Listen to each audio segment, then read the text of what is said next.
hear from Professor Gerald Ervin.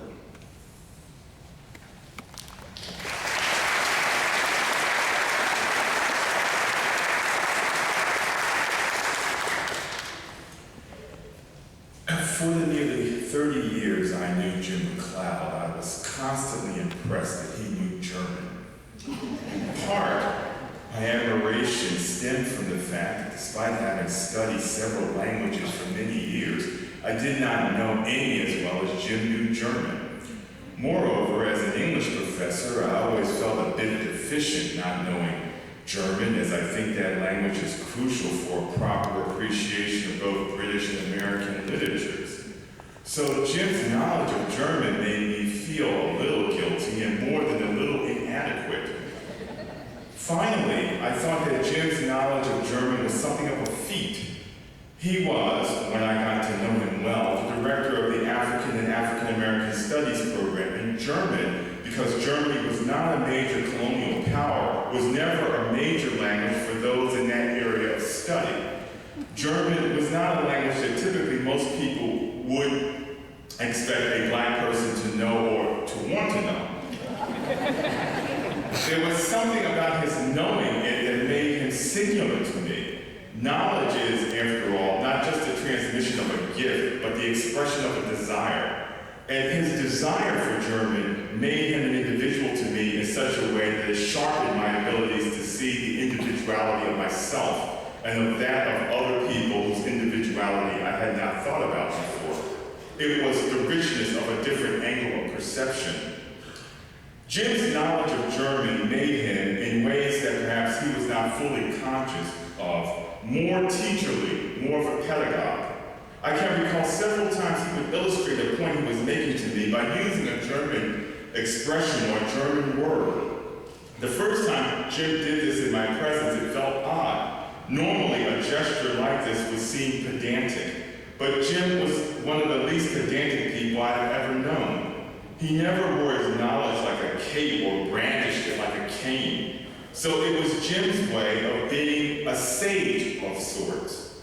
One does not know for the sake of showing off what one knows or as an affectation, was something I learned from Jim. One knows for the sake of helping others. For instance, about a particular matter we were once discussing, he said to me I should keep close to the ground, a low profile. There is a German expression, he said, der Blick schlägt eher in einen Baum in als ein Glas. Lightning is more likely to hit trees than grass. And I also think,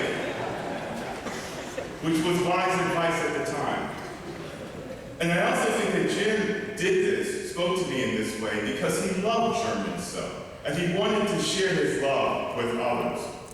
I began to enjoy very much when he would speak a German phrase to me. There was something both serious and boyish about Jim's tinkering with his ideas by using a German word or saying, or a German saying every now and again. He smiled a lot when he did this with me. My youngest daughter majored in German at Washington University, spent 2 years living in Vienna, and earned a master's degree in German literature at a university in Germany.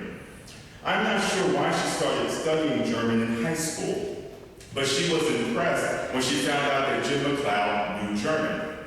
She was quite alone sometimes in her study of the language, as after all, not very many black Americans learn it.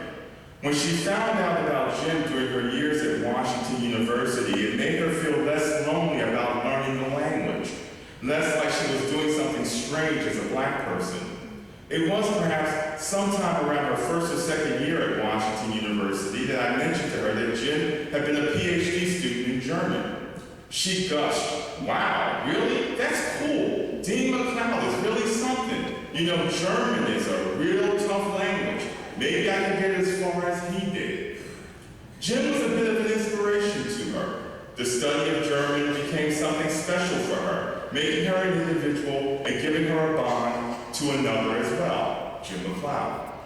She told me once that she said something to him in German, and he answered her in German. They had a bit of a German conversation. "It was great, Dad," she said to me. "He understood what I said, and I understood what he said. I was scared to speak to him in German, but he was really nice about it." 2 black people on campus speaking German.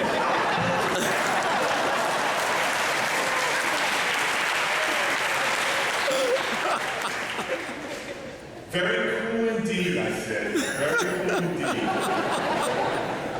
My daughter couldn't stop beaming.